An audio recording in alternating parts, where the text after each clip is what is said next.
বাড়িটা মোড়ল বাড়ি নামে পরিচিত। পদ্মজার দাদার নাম ছিল মিয়াফর মোড়ল। তিনি গ্রামের একজন সম্মানিত লোক ছিলেন। 6 কাঠা জমির ওপর টিনের বিশাল বড় বাড়ি বানিয়েছিলেন 4 ছেলের জন্য। 2 ছেলে 16 বছর আগে 1971 সালের যুদ্ধে নিহত হয়েছেন। দুজনেই টকবগে যুবক ছিল, আর একজন 8 বছর বয়সে কলেরা রোগে গত হলো। বাকি রইল মোর্শেদ মোড়ল। বর্তমানে এই বাড়ি মোর্শেদের অধীনে, যদিও তিনি থাকেন না সব সময়। পুরো বাড়ির চারপাশ জুড়ে গাছগাছালি, বাড়ির পেছনে নদী। রাত 9টা বাজলেই পরিবেশ নিশুতি রাতের রূপ ধারণ করে। রাতের এই নির্জন প্রান্তর ঝিঝি পোকার সাথে পদ্মজার ভাঙা কান্না মিলেমিশে ভৌতিক পরিবেশ সৃষ্টি করেছে। মনে হচ্ছে কোনো আত্মা তার ইহজীবনের না পাওয়া কোনো বস্তুর শোকে এমন মরা সুর ধরেছে। হেমলতা পদ্মজাকে টেনে পাশে বসান। পদ্মজা ডান হাতের উল্টো পাশ দিয়ে চোখের জল মুছে হেমলতাকে বলল, মামা সৌদিতে যাওয়ার আগের দিন আমাদের সবার দাওয়াত ছিল না নানাবাড়ি? খালামণি ভাই বোনেরা এসেছিল। সেদিন ঢাকা থেকে যাত্রার লোক আসছিল স্কুলে, মনে আছে আম্মা? আছে। উঠানে ধপ করে একটা আওয়াজ হয়। হেমলতা পদ্মজা কেঁপে উঠল। পূর্ণা প্রেমা দরজায় কান পেতে রেখেছিল মা বোনের কথা শুনতে। হুট করে কিছু পড়ে যাওয়ার আওয়াজ হওয়াতে দুজন ভয় পেয়ে যায়। দরজা ঢেলে হুড়মুড়িয়ে রুমে ঢুকে পড়ে। হেমলতা বড় মেয়ের সাথে গোপন বৈঠক ভেঙে দ্রুত পায়ে বারান্দায় এসে দাঁড়ান। উঠানে বিদ্যুৎ নেই, হারিকেন জ্বালান। পেছনে 3 মেয়ে এসে দাঁড়িয়েছে। একজন মায়ের 3 মেয়ে নিয়ে একা এত বাড়িতে বাস করাও যুদ্ধ বটে। হেমলতা গলা উঁচিয়ে প্রশ্ন করলেন, কে কে ওখানে? আমি। চিরপরিচিত এই কণ্ঠ চিনতে হেমলতার বিড়ম্বনা হলো না। তিনি ব্যস্ত পায়ে উঠানে নেমে আসেন। গেটের পাশে মোর্শেদ মোড়ল পড়ে রয়েছেন, গায়ে চাদর। হাপড়ের মতো বুক ওঠানামা করছে তার, যেন দম ফুরিয়ে যাচ্ছে। হেমলতা দুহাতে মোর্শেদকে আঁকড়ে ধরলেন। পদ্মজা পূর্ণা দৌড়ে আসে। মোর্শেদের এমফাইসিমার রোগ আছে। এ রোগে অল্প চলাফেরাতেই শ্বাসটানের উপক্রম হয় এবং দম ফুরিয়ে যায়। শ্বাস নেবার সময় গলার শিরা ভরে যায়। 3 মা মেয়ে মোর্শেদকে ধরে রুমে নিয়ে আসে। মোর্শেদ এভাবেই হুটহাট করে বাড়ি ফেরে, কখনো কাক ডাকা ভোরে, কখনো নিশুতি রাতে, বা কখনো কাঠফাটা রোদে। মোর্শেদ মোড়লের এমফাইসিমা রোগটা ধরা পড়ে 7 বছর আগে। মোর্শেদের অ্যাজমা ছিল, আবার ধূমপানে খুবই আসক্ত ছিলেন। ফলে ফুসফুসের এই রোগটি খুব দ্রুত আক্রমণ করে বসে। মোর্শেদ খানিকটা সুস্থ হয়ে রাত 1টার দিকে ঘুমালেন। পূর্ণা প্রেমা রুমে গিয়ে শুয়ে পড়েছে। পদ্মজা বারান্দার রুমে ঝিম মেরে বসে আছেন। জানালার বাইরে চোখের দৃষ্টি। জ্যোৎস্না গলে গলে পড়ছে। কি সুন্দর দৃশ্য! পদ্মজার মন বলছে, মা আসবে তার খোঁজে, পুরোটা ঘটনা শুনতে আসবেই। সত্যি তাই হলো। কিছুক্ষণ পরই হেমলতা আসলেন। আম্মা, বাতিটা নিভিয়ে দাও, বলল পদ্মজা, কণ্ঠ খাদে নামানো। হেমলতা বাতি নিভিয়ে পদ্মজার পাশে বসেন। পদ্মজা তৈরি হলো, তবু অপ্রস্তুত হয়ে পড়ে। খুব অস্বস্তি হচ্ছে। সে গোপনে দীর্ঘশ্বাস ছাড়ল। পদ্মজা তখন 4র্থ শ্রেণীর ছাত্রী, বয়স ছিল 10। খুব কম বয়সেই তাকে স্কুলে পাঠানো শুরু করেন হেমলতা। সেদিন নানাবাড়িতে সবার দাওয়াত পড়ে। হানিফ চলে যাবে সৌদিতে, তাই এত আয়োজন। পরিবারের মিলন আসর বসে। স্কুল মাঠেও সেদিন নাচ গান অনুষ্ঠিত হয়। বাড়ির সবাই সেখানেই চলে যায়। বাড়িতে থাকে শুধু পদ্মজা, পদ্মজার বৃদ্ধ নানা আর হানিফ। পদ্মজা ঘুমেছিল, তাই বাকিদের সাথে যেতে পারেনি। যখন ঘুম ভাঙে আবিষ্কার করলো বাড়িতে কেউ নেই। মোর্শেদ হঠাৎ করে অসুস্থ হওয়াতে হেমলতা বাপের বাড়িতে উপস্থিত ছিল না। পদ্ম নাকি? পদ্মজা বাড়ি থেকে বের হওয়ার উপক্রম হতেই কানে আসে হানিফের ডাক। পদ্মজা মিষ্টি করে হেসে মাথা নাড়ালো। হানিফের লোলুপ দৃষ্টি তখন পদ্মজার সারা শরীর ঘুরে বেড়াচ্ছে। এইটুকু মেয়ের ফর্সা চামড়া বিকৃত মস্তিষ্কের হানিফকে যেন বড্ড টানে। আয় তো, আমার ঘরে আয়। সহজ সরল শিশুসুলভ পদ্মজা মামার ডাকে সাড়া দিল।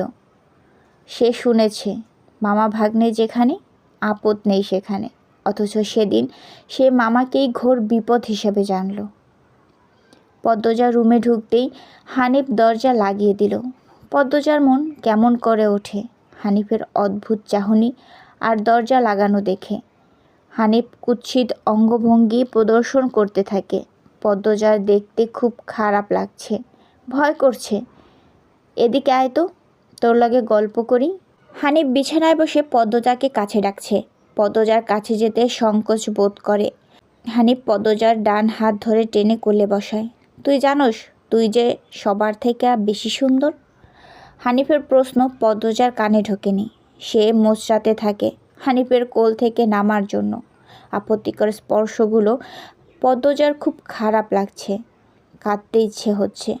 মোচড়াস কেন রে সেরি, শান্তিমতো বইয়া থাক। মামা মেলা থেকে সাজনের জিনিস কিনে দিমো। হানিফ শক্ত করে দু হাতে ধরে রেখেছে পদ্মজাকে। পদ্মজা কিছুতেই নামতে পারছে না। মামা, আমি চলে যাব, কাঁদো কাঁদো হয়ে বলল পদ্মজা। কই যাবি? মামার ধারে থাক, বলল হানিফ। হানিফের শক্তপোক্ত হাতের স্পর্শগুলো খুব অস্বস্তি দিচ্ছে না। স্পর্শকাতর জায়গাগুলো ব্যথায় বিষিয়ে উঠছে। পদ্মজা কেঁদে ওঠে, ভেজা কণ্ঠে বলল, বাড়ি যাব আমি, ব্যথা পাচ্ছি মামা। হানিফ হাতের বাঁধন নরম করে আদুরে গলায় বলল, আচ্ছা, আর ব্যথা দিতাম না, কান্দিস না। পদ্মজা চট করে কোল থেকে নেমে পড়ে। হানিফকে তার আজরাইল মনে হচ্ছে। মায়ের কাছে সে আজরাইলের অনেক গল্প শুনেছে। আজরাইল যখন জান নিতে আসবে তখন শরীরে খুব কষ্ট অনুভব হয়। এই মুহূর্তে যেন ঠিক তেমনই অনুভূতি হলো। তাহলে তার হানিফ মামাই আজরাইল? পদ্মজা দরজা খুলতে পারবে না, তাই হানিফকে ভীতিকণ্ঠে অনুরোধ করল, মামা দরজা খুলে দাও। কেন, আমি তোরে যাইতে কইছি? হানিফের কর্কশ কণ্ঠের ধমকে পদ্মজা ভয়ে কেঁপে উঠল। তার চোখ বেয়ে জল পড়তে থাকে। হানিফ পদ্মজাকে জোর করে কোলে তুলে নেয়। পদ্মজা কাঁদছে, তার খুব ভয় লাগছে। বারবার বলছে, মামা আমি বাড়ি যাব। হানিফের তাতে বিন্দুমাত্র ভ্রুক্ষেপ নেই। বাড়িতে কেউ নেই। বৃদ্ধ সৎ বাবা কানে শোনে না।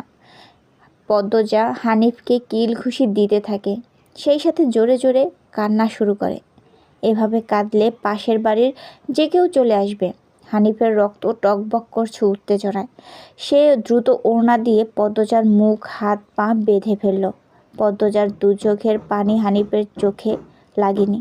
হানিফ ভীষণ আনন্দ পাচ্ছে, পৈশাচিক আনন্দ পাচ্ছে। সে সিগারেট জ্বালায়। খুব আনন্দ হলে তার সিগারেট টানতে ইচ্ছে হয়। সিগারেট টানতে গিয়ে মাথায় আসে নৃশংস ইচ্ছে। নাক মুখ দিয়ে ধোঁয়া উড়িয়ে সিগারেট দুই আঙুলের মাঝে রেখে পদ্মজার বাম পায়ের তালুতে চাপ দিয়ে ধরে রাখে। পদ্মজা হাউ মাউ করে কেঁদে উঠল। হেমলতা দু হাতে শক্ত করে মেয়েকে বুকের সাথে জড়িয়ে ধরেন। পদ্মজা কাঁদতে কাঁদতে বলল, আম্মা, তখন আমার খুব কষ্ট হচ্ছিল, আমার দমটা বেরিয়ে যাচ্ছে মনে হচ্ছিল। আমি তোমাকে খুব ডাকছি আম্মা, তুমি আসোনি। পদ্মজার কথাগুলো হেমলতার বুক রক্তাক্ত করে দেয়। এ যেন 1971 সালের পাকিস্তানিদের নৃশংসতা। নিজের চোখে তিনি দেখেছেন পাকিস্তানিদের নিষ্ঠুরতা। হানিফ আর তার দেখা অত্যাচারী পাকিস্তানিদের মধ্যে কোনো তফাৎ নেই। হেমলতা নির্বাক, বাকরুদ্ধ। শুধু অনুভব হচ্ছে তার বুকে পড়ে আদরের পদ্মজা হাউমাউ করে কাঁদছে, সর্বাঙ্গ যেন কাঁপছে। হানিফকে ক্ষতবিক্ষত করে দিতে হাত নিষ্পিস করছে। সেদিন একটুর জন্য পদ্মজা ধর্ষণ হয়নি। বাড়িতে সবাই ফিরে এসেছিল। পদ্মজা পোড়া স্থানের যন্ত্রণা সহ্য করতে না পেরে অচেতন হয়। বাকিটুকু আর পদ্মজাকে বলতে হয়নি। হেমলতা জানেন। পদ্মজার গা কাঁপিয়ে জ্বর আসে। 21 দিন বিছানায় ছিল। ততদিনে হানিফ দেশ ছেড়ে চলে যায়। পদ্মজা ভয়ে লজ্জায় ঘটনাটি কাউকে বলেনি। পায়ের পোড়া দাগ দেখে যখন হেমলতা প্রশ্ন করেছিল, পা এমন পুড়ল কী করে, পদ্মজা সহজভাবে জবাব দিয়েছিল, চুলার কাছে গিয়েছিলাম, চুলার লাকড়ির আগায় পা লাগছিল। কথাটা পদ্মজা সাজিয়ে রেখেছিল, সাথে অনেক যুক্তি, তাই মিথ্যে বলতে একটুও কাঁপেনি। পুরো ঘটনাটা পদ্মজার বুকে তাজা হয়ে আছে। এই 6 বছরে লুকিয়ে কতবার কেঁদেছে সে। সব সময় চুপ করে কোথাও বসে থেকেছে। হেমলতা মেয়ের নিশ্চুপতা দেখে মাথা ঘামাননি, কারণ পদ্মজা ছোট থেকেই চুপচাপ ছিল। কিন্তু আজ হেমলতার খুব আফসোস হচ্ছে, নিজেকে অপরাধী মনে হচ্ছে। তিনি ভেবেছিলেন তার 3টা মেয়েই তার কাছে খোলা বইয়ের মতো, চাইলেই পড়া যায়। বিশেষ করে পদ্মজাকে বাড়ির পেছনের নদীর বুক দিয়ে তরতর করে বয়ে যাওয়া স্বচ্ছ টলটলে পানির মতো মনে হতো, যার জীবনে অস্বচ্ছ বলতে কিচ্ছু নেই। সবই সাদামাটা, সহজ সরল। অথচ পদ্মজার জীবনেই কত বড় দাগ জ্বলজ্বল করে জ্বলছে, কত বড় ঘটনা লুকিয়েছিল। মেয়েরা কথা লুকিয়ে রাখার সীমাহীন ক্ষমতা নিয়ে জন্মায়। কথাটা নিজের মেয়েদের ক্ষেত্রে মাথায় আসেনি। পদ্মজা শান্ত হলে হেমলতা বলেন, পাটা দেখি। পদ্মজা বা পা বিছানায় তুলল। হেমলতার পদ্মজার পা কোলে নিয়ে পোড়া দাগটা দেখেন মনোযোগ দিয়ে। রক্ত টকবক করে ওঠে, রঞ্জে রঞ্জে হিংস্রতা যেন লুটোপুটি খাচ্ছে। এই পোড়া দাগ হানিফের রক্ত দিয়ে মুছব। কথাটি কত সহজ করে বলেছেন হেমলতা, তবুও পদ্মজা কেঁপে উঠল। কি যেন ছিল কথাটিতে। শরীরের পশম দাঁড়িয়ে পড়ে। হেমলতা বারান্দার রুম ছেড়ে বড় ঘরে ঢোকেন। মিনিট কয়েক পর রামদা ছুরি হাতে নিয়ে উঠানে যান। উঠানের এক পাশে শক্ত পাথর পড়ে আছে। ছুরিটা পাথরে ঘষতে থাকলেন সাবধানে। ঘষতে ঘষতে পাথর গরম হয়ে আগুনের স্ফুলিঙ্গ দেখা দেয়, মানে ধার হয়ে গেছে। পদ্মজা বারান্দা থেকে দেখছে। অজানা আশঙ্কায় তার বুক কাঁপছে। হেমলতা বারান্দা পেরিয়ে রুমে ঢুকতে যাবে, তখন পদ্মজা উৎকণ্ঠিত গলায় ডাকল, আম্মা। আন্নার চাচার এক মেয়ে নিখোঁজ, শুনেছিস তো বড়দের মুখে? সেই মেয়ের ধর্ষক হানিফ ধর্ষণের পর পুঁতে ফেলেছে। আনন্দপুরের এই একটা মানুষই এতটা নৃশংস। আমি তখন ঢাকা পড়তাম। বাড়ি এসে জানতে পারি ঘটনা। আম্মার অনুরোধ আর কান্নায় আমি সেদিন মুখ খুলিনি। এত বড় পাপ চেপে যাই, সেই শাস্তি আমি ধীরে ধীরে পাচ্ছিলাম। আজ পুরোপুরি পেয়ে গেলাম। আমার পাপের শাস্তি শেষ হয়েছে। হেমলতা কথা শেষ করে জায়গা ত্যাগ করলেন। কি ধারালো প্রতিটি বাক্য! হেমলতার মুখ দিয়ে যেন আগুনের স্ফুলিঙ্গ বের হচ্ছে। পদ্মজার মস্তিষ্ক শূন্য হয়ে পড়ে।